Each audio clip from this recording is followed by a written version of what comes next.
Hey there, BookTube. Noah. Everyone who reads it must converses the channel. I love doing series, as it turns out. And so I like to have structure to my content. And if you see something that you like on my channel, then you're probably going to like um, other stuff that I do. And you're going to find a playlist full of, with like content, because I like doing kind of series. So today I'm going to kick off another series. And this series that I'm going to kick off is inspired by the big boys, of course.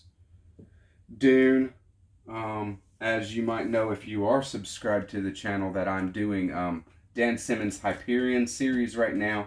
I'm over halfway through the third book in Demiurge, and it is fantastic. So I had done a comparison video where I compared Frank Herbert's universe, Dune universe, to the Hyperion universe. I'll link that down below. But I had done a video comparing those two, and then, I have just had ideas after ideas after ideas on different things that are interesting and things to talk about those series or about those universes. But as I thought about it, I was thinking that maybe I should do something that is even broader, because I love philosophical sci-fi. Philosophical sci-fi is really where I really, get excited about the fiction and the big ideas.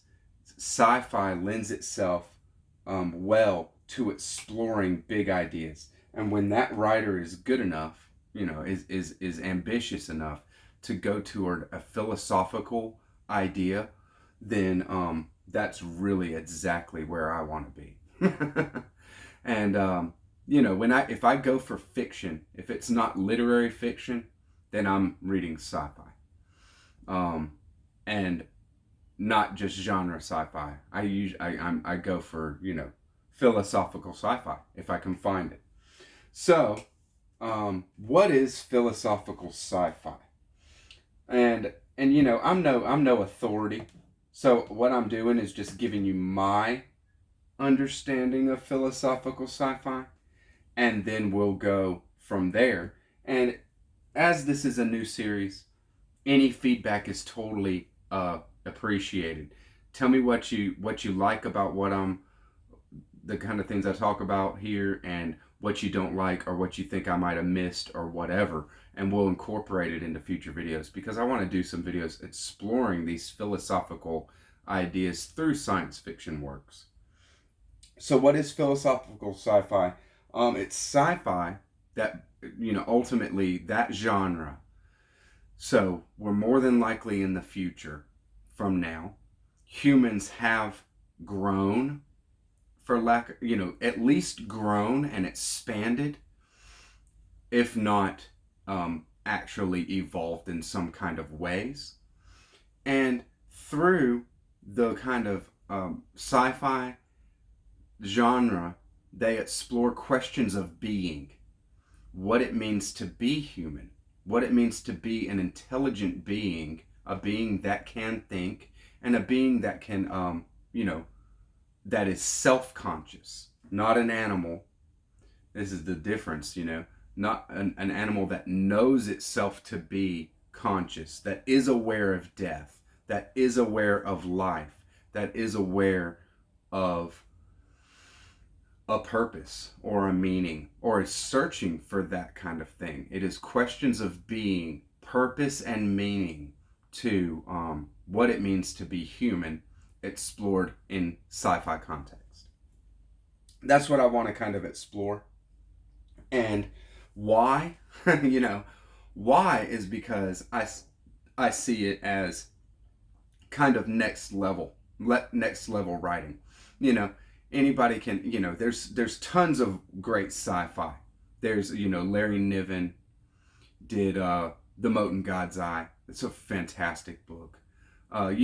Even Blake Crouch, he does amazing things. You'll see a review for Dark Matter on my channel. Carl Sagan, Contact was fantastic. And so there's all kinds of good sci-fi. But when that author takes that next step, I see it as like a next level step, and actually starts exploring within his future world, or his or her future universe, or future galaxy that these humans are inhabiting, what it means to be human, then I love it. And sometimes it's more pointed than others in the text. It most of the time revolves around the idea of human evolution. We evolve, the earth has evolved from, a less complex state to a more complex state, and it's getting more and more complex as we go, right? There's something to be said about that, and our scientific, the scientific materialist idea of entropy. Not that, things don't break down over time. Of course they do. But we have complexity being built out of, or growing out of, basic constituents, atoms, different forces, and different conditions, and they grow, and things grow out of that, and they become more and more complex. And so the human has, been made, born out of this universe, out of this galaxy, out of this planet, and this solar system, this sun, and its relation to our planet, and the constituents of elements and things that are on our planet. And we have, grown over millions of years, right? A long time. And we have, an unbelievable amount of time to go. I'm not one that kind of prescribes to an eternalism or something like this. But I definitely don't think that there's any end in sight to life. I see that, like, the universe is part of life. Like, it is life. It is made for life. So exploring that kind of ideas are awesome. And there's a lot of different ways that authors explore that. So I'm going to go through some texts that explore these ideas and philosophical ideas, and we'll touch on some of the philosophical ideas just in a very loose way to give some ideas on what I'm thinking about exploring more deeply. And please give me all the feedback that you can, because it'll help me to structure the future videos and what's going to be interesting to people. So first, the big boys then. Dune. In Dune, the series, Frank Herbert's awesome. So he was very much bent on human evolution as the main thing that he was focused on, main thing that he was concerned with. In Dune, the first book, Dune, Paul evolves. Paul is a being that is unlike any other being in the universe up until that point. He's called a Kwisatz Haderach. And that is a kind of Superman, super being. And there is a first point of human evolution and growth that is the actual impetus for the book. Paul can see his future. The kind of things that happen to an evolved human in the first Dune book are they can see their future. Paul can see his own future, all of his possible futures. And then he can choose which of those possible futures he wants to do. So that is there. And also unlocking ancestral memory. The human can unlock the memory of all the ancestors in that person's DNA. Now, Frank Herbert didn't have an idea of what DNA was. It was before the discovery of the DNA molecule, the double helix, Watson and the other scientists that discovered that. Now, but he's talking about it. He's still talking about what he's, so for me to use the term DNA, that he's talking about unlocking our DNA and unlocking our ancestral memory. That is what he's talking about. But he didn't, have that term for it. He didn't know what he was, didn't know, nobody knew what the DNA molecule was at that point. So, human evolution is a continuing theme throughout all the Dune series. There is multiple different ways that beings evolve in the Dune series. None less the Bene Gesserits are a race that can unlock their ancestral memories, only females. And they can do things like regulate their body temperatures and all this kind of thing. There is another being that evolves in the Dune series, Teg, and he evolves in the Heretics of Dune book, I believe. And he evolves through being tortured. He unlocks a perception evolution, an evolution in perception. He can move so fast. He can perceive time in such smaller increments than most people, that he can actually move in the in-between moments that most people can't even perceive. So we see, a normal person would see a blur, just see a blur of movement, not even be able to see what's happening.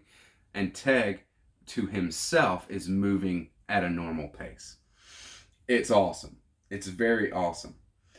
So, there is an idea of evolution. Well, the evolution in Frank Herbert's Dune comes from within. It comes from within the human race, from within the individuals.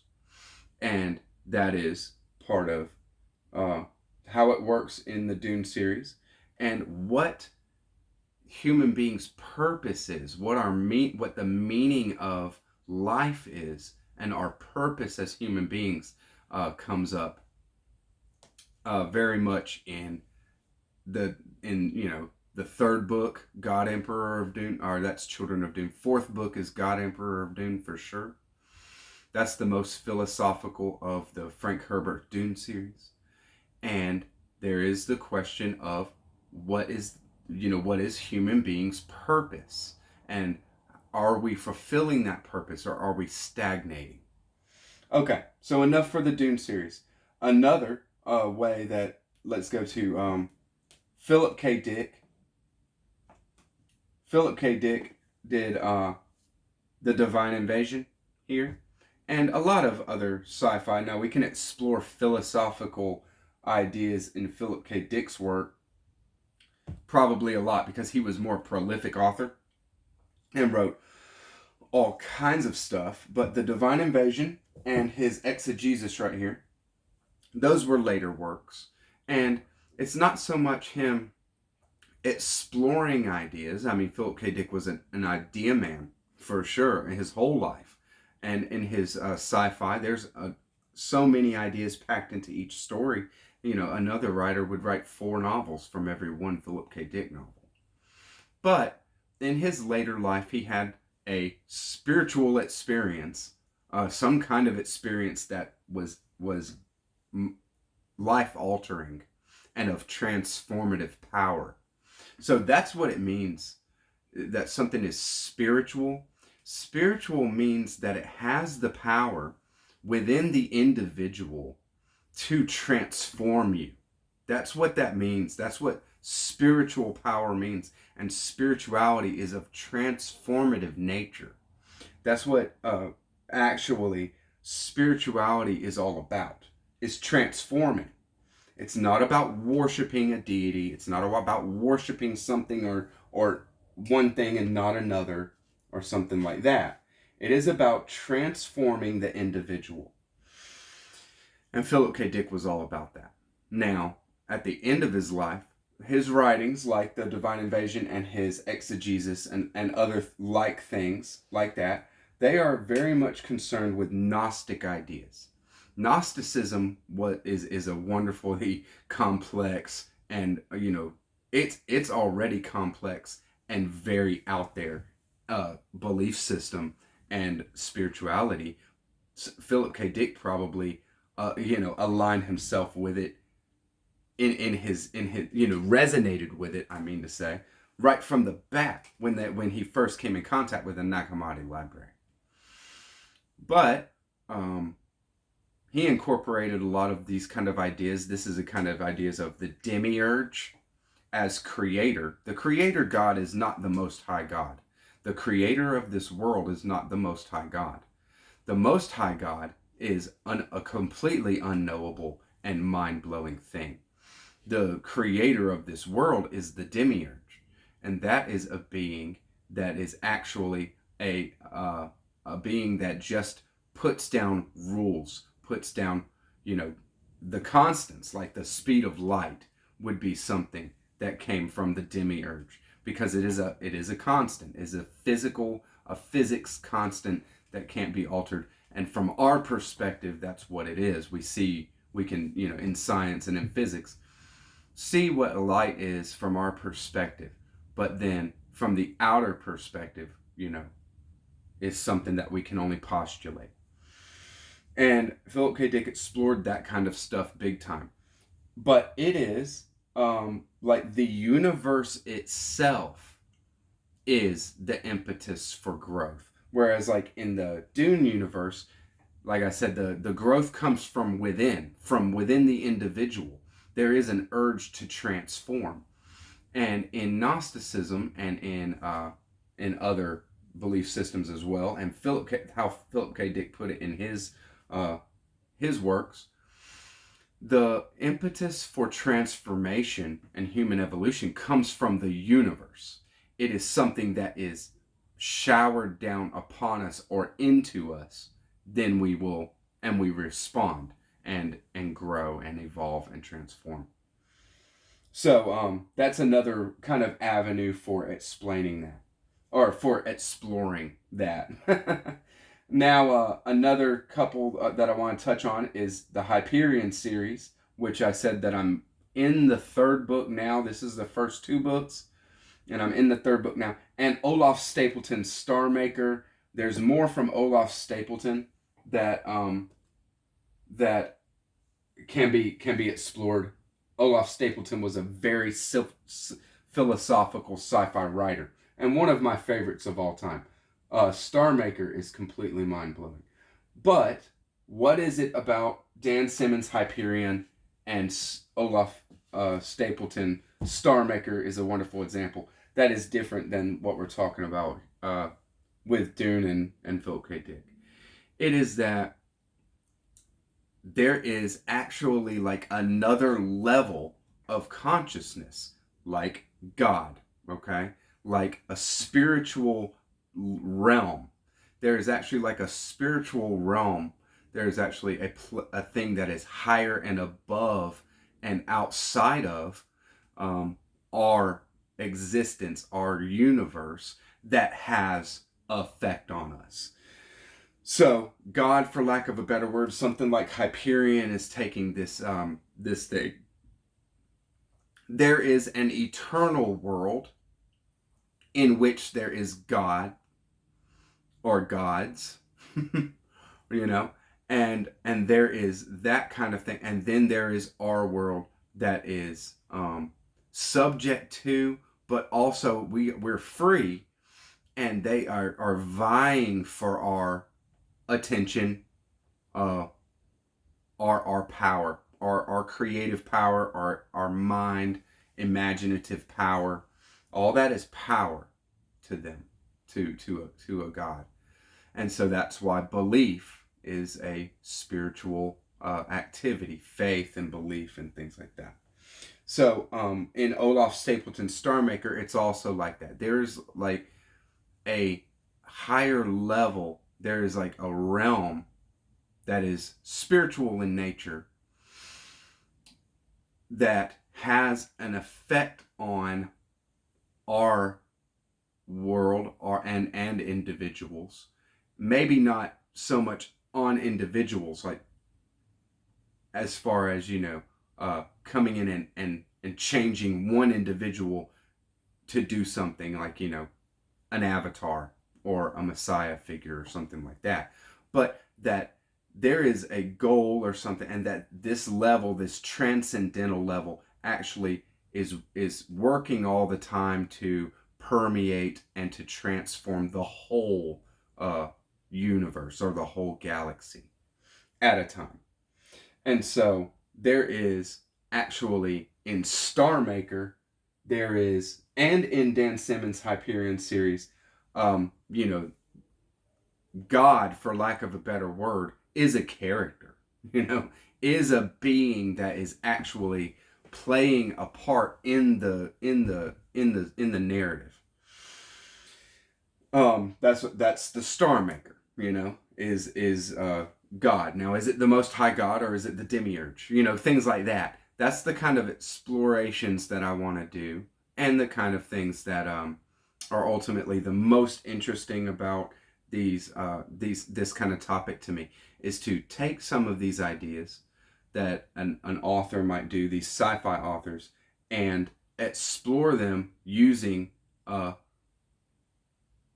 spiritualities or just using your own thinking. So awesome stuff. Some honorable mentions, and then we'll get going. Somebody like Robert Heinlein, okay?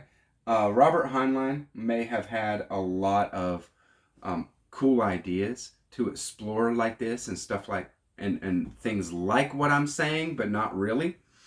And so I wanted to just mention it because there is things that are not philosophical that actually, are bigger ideas than most sci-fi goes at. And I just wanted to differentiate between some of these kind of things, because in all sci-fi, people are expanding, right? People are expanding and they're growing and they're, populating more area, and there's travel and there's means of communications that we don't have. All that kind of stuff is going to be kind of commonplace for sci-fi. There has to be a means of travel. There has to be means of communication between worlds and stuff like this. And so there is those kind of things. That's not what I'm interested in getting at. We might, have to touch on something to explore deeper. But, and also morality isn't necessarily what I'm trying to get at with philosophical ideas. Because, morality is not spirituality. And morality is not necessarily philosophy. When it comes down to it, morality is something that is so cultural and actually so personal to a type of peoples that there's a lot to, you can get mired in that kind of level. And I'm not trying to get into being mired in that kind of thing. Explore it a little bit, yes, sure, whatever different things or, stories or different writers is going to bring up is fine. We're going to explore it a bit.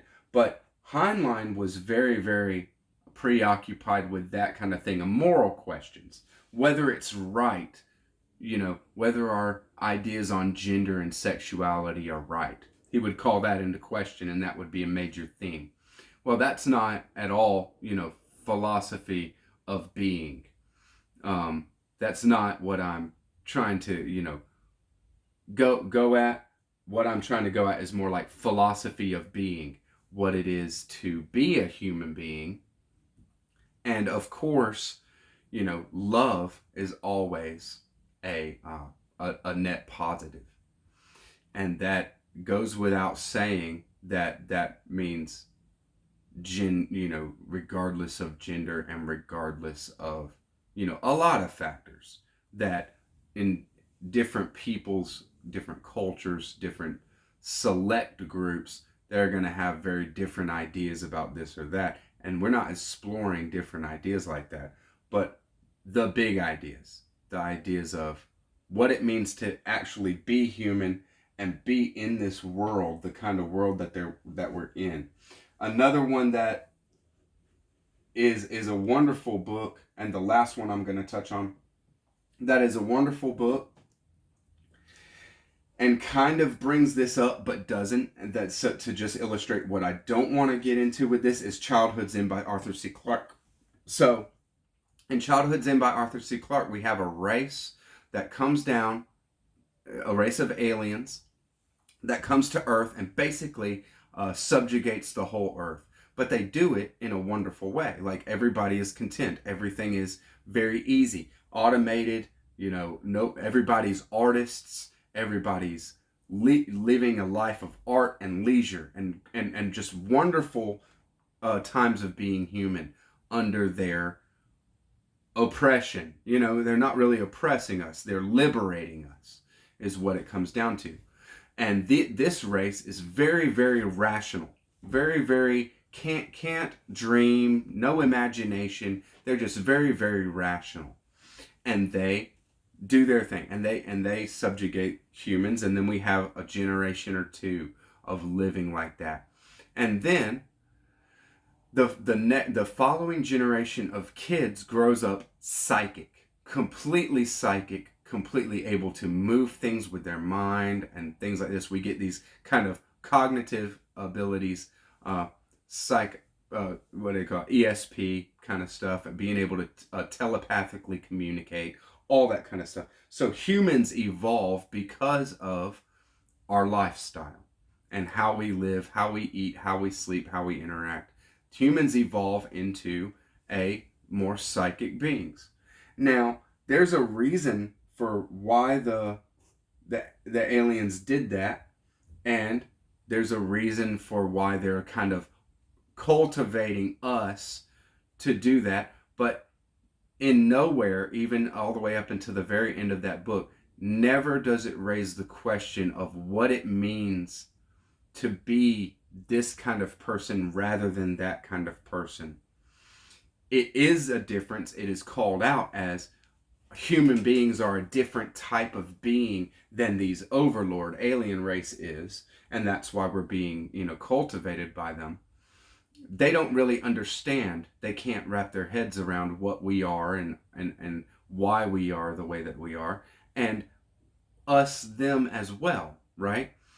And then there's another race that's kind of over them, that is overseeing this kind of thing, and it's kind of a universe, like a war that's going on or something, which is why they came to our planet and stuff. But that's where it ends. Like, what I'm saying there is where it gets to as far as the depth of exploring these ideas. So there's not that next step where it is asked, well, what does it mean to be an intuitive thinker or be an imaginative being rather than somebody who's a race of beings that might be very rationalistic and cut off from imagination and no art and not have any understanding of art or inner life, inner experience in a way to grow from themselves. So, that's Childhood's End is one of those things that